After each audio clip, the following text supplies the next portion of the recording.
city. If Judas is dropped out, is it Matthias who replaces him, or should it be the Apostle Paul? And there's a lot of debate about that. The same sort of debate goes with the foundations. You know, of the 12 tribes of Israel, Dan was the tribe that first apostatizes and falls away from the faith into idolatry. He's not listed in the ones that are sealed, in the 144,000 that are sealed. So will he be there, or is something else is another son or daughter of Jacob going to take his place? These are all very good questions, and frankly, no one knows. No one really knows. There's a lot of speculation, but I suspect we won't fully know until we get to that point. That's the short answer to that. We'll delve more into that when we get to that in chapter 7. Okay? So, that's the 24. Now, we see before the throne of God the sevenfold Spirit. Did you notice that? In the form of 7 torches. Okay? It says before the throne there burned 7 torches, which are the 7 spirits of God. This is well understood to be the Holy Spirit, who manifests himself into 7 gifts that we get at confirmation. Spirit of counsel, spirit of piety, spirit of knowledge, spirit of fear of the Lord. These are all found, by the way, in Isaiah chapter 11, verses 1 and 2. Right. Now, I have a question on that. Sure. I'm sorry. I did a research on what you wrote here, Isaiah 11, 1 and 2. Yes. So I would like to read it. But Sure. the shoot shall sprout from the stump of Jesse. Yes. And from his root a bud shall blossom. Yes. The Spirit of the Lord shall rest upon him. Spirit of wisdom, spirit and understanding, spirit of counsel, spirit of strength, spirit of knowledge, and spirit of fear of the Lord. And where the same? Did you miss one? No, Maybe you missed that's one. Let the me whole check. thing I copied Isaiah out. what again? Okay.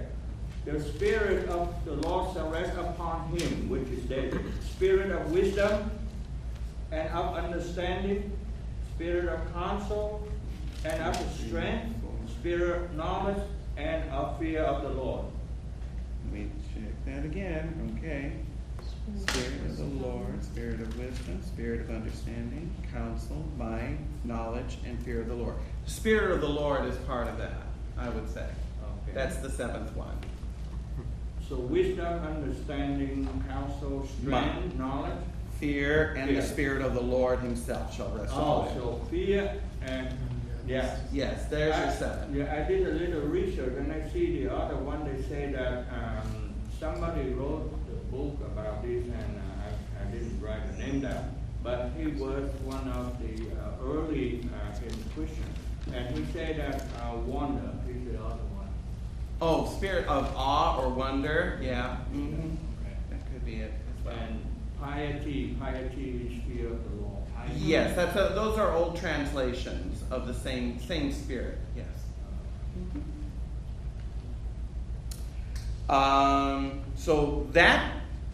So to get back to the vision of, I'm in Hebrews, not Revelation.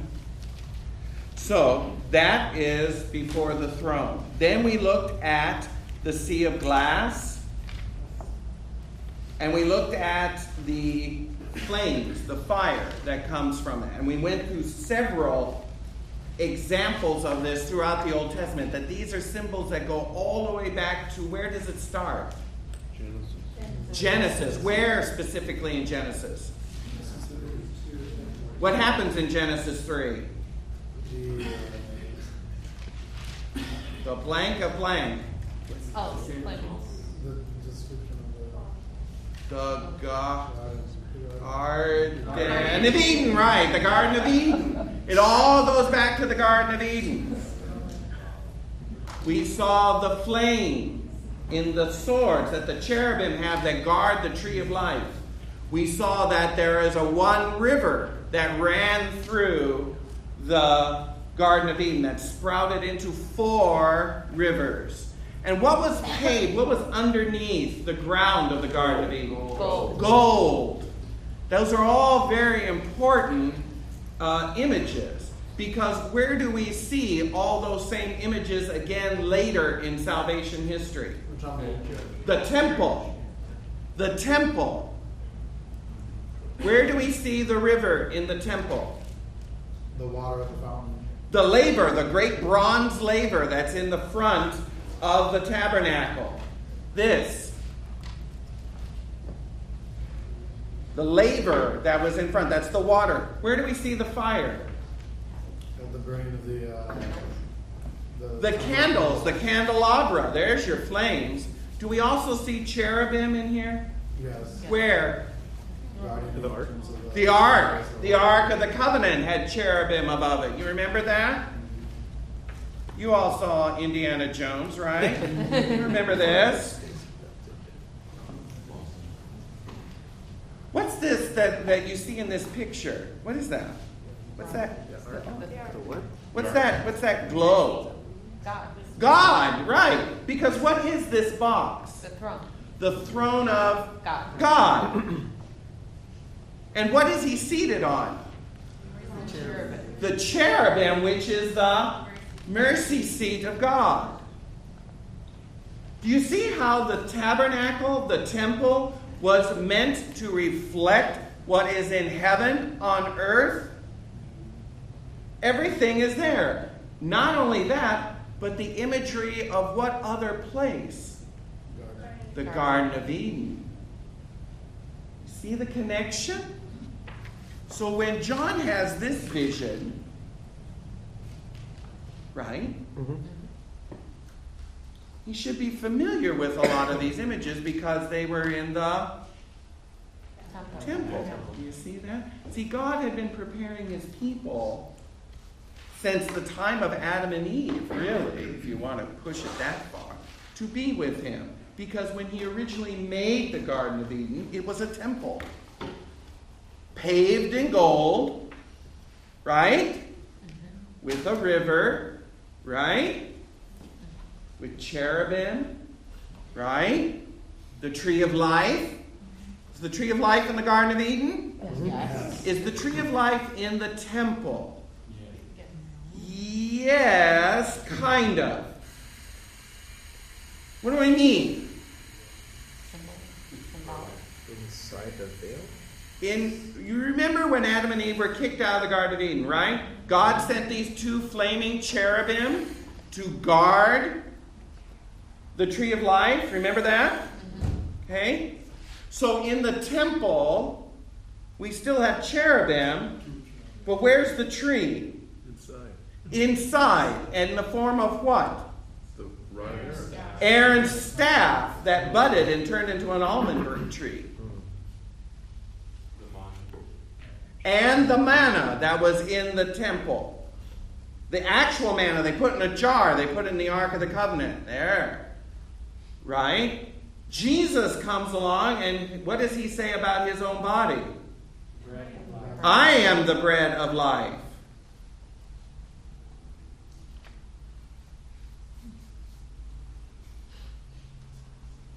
Yes? What is this doing? See, let's put it this way. We're Jews, and we're living in the time of Moses. So Moses has built this for us. Where can we worship? Inside the temple. Outside. Only on the outside. Into this courtyard area. That's what I'm saying. That's it. That's as far as you can go. Who goes into here? The priest. The priests only. Who can go into here? The high priest. How often? Once a year. When Jesus died, you remember what happened to this curtain? It ripped. It was torn. How?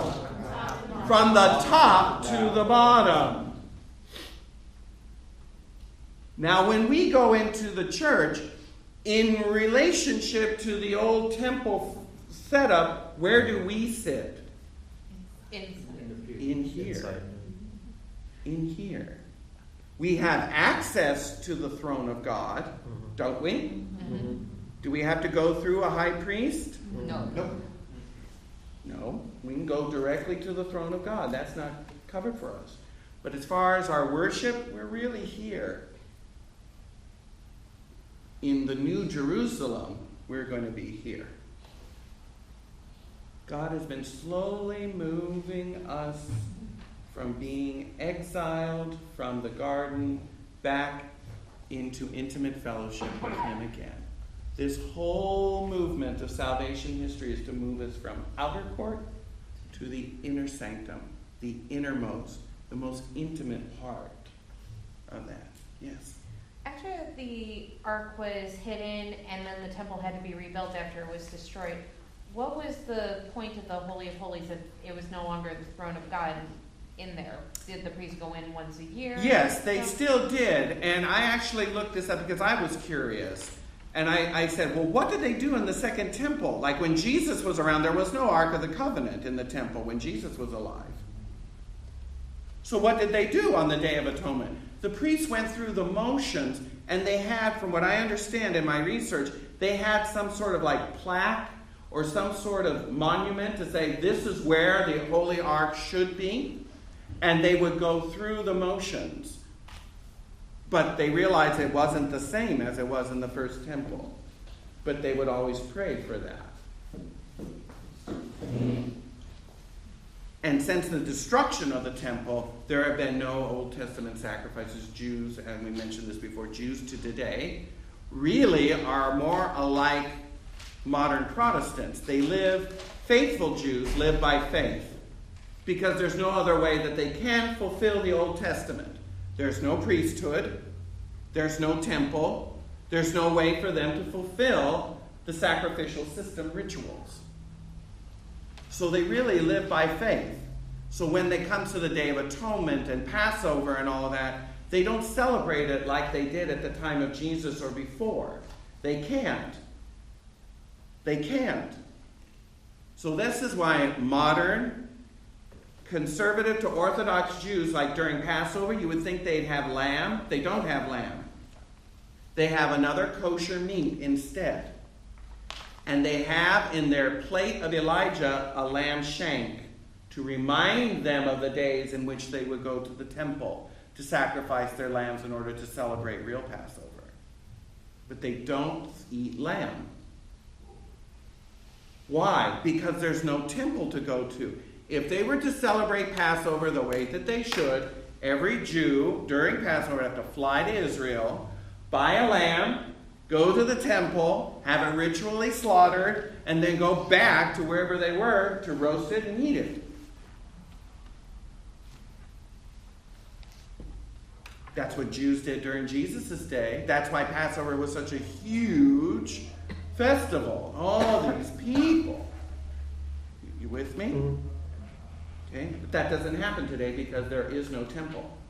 So Jews have to live, really, if you really push them to the wall, they're living by faith because there's no other way that they can. They can't fulfill the law. They cannot. It's impossible. And even if tomorrow there was a temple in Jerusalem, it will not happen. Not without a major Arab uprising, let's put it that way. But if there was a temple there tomorrow, you're still left without a valid priesthood. There's no way to verify, are you a priest? How do you know? Well, my last name is Cohen. A lot of Jews will say that. My last name is Cohen, and that relates to the Cohenites, which are a Levite offshoot, so we're a priestly race. The problem is that over the centuries, there's been so much intermarriage, there's no way to actually validate an authentic Jewish priestly line. There just isn't. So you're left with, again, if someone says, I'm a priest, you're going to take it by faith because there's no way to verify their genealogy. Because all the original records were destroyed 70 in the Rome. temple. Right, they were all destroyed in the temple. So there's no way to verify it, even if we could. All right? So that's why I am very skeptical about and the more and more I study prophecy, the more and I hate to say this out loud, I disagree with Irenaeus on this. That's the favorite thing. I know. And he believes that in the end times, the Antichrist, when he appears, will go into the Jewish temple rebuilt and proclaim himself to be God. I don't see that. I don't see that happening. I see that more likely happening at the Vatican. You go, wow, that's more controversial than that. Why would I say that? Because where is the new covenant? In the Catholic Church. Where is the head of the Catholic Church? Rome. So the ultimate blasphemy wouldn't be going into the Jewish temple to proclaim himself to be God, would be to go into St. Peter's, like during Mass, and proclaim himself, I am God, and order everyone to worship him. That would be the ultimate blasphemy. That's more akin. Now, later fathers like Augustine believe that that is what the temple is meant, is that it means the church. That the final apostasy will augment itself in this kind of revelation of the Antichrist in the church in Rome. And I'm more inclined to think that way. Well, how will we know? Well, when it happens, you'll all know whether it's in Jerusalem, in a rebuilt temple, or in Rome. Trust me, you will know who the capital A Antichrist is when it happens. There's going to be no doubt. He's going to make himself very obvious. And those that understand will know. If Rome had existed during Irenaeus' time the way it does now, do you think then he would have actually said Rome instead of Jerusalem? That's a good question. I don't know. I don't know. He certainly put it in preeminence. He was one of the earliest fathers that recognized the preeminence of the Church of Rome, of which all other churches must agree, he said. So he recognized the authority of Rome over all the churches. So I don't think that was an issue. I don't know. That's a good question. I'll have to ask him when I get there. So anyway, there we are. So we went over all that. I'm not going to go through all of that again. I want to jump us into the four living creatures. Let's look at verses 6 and 7. So, around the throne are these four living creatures.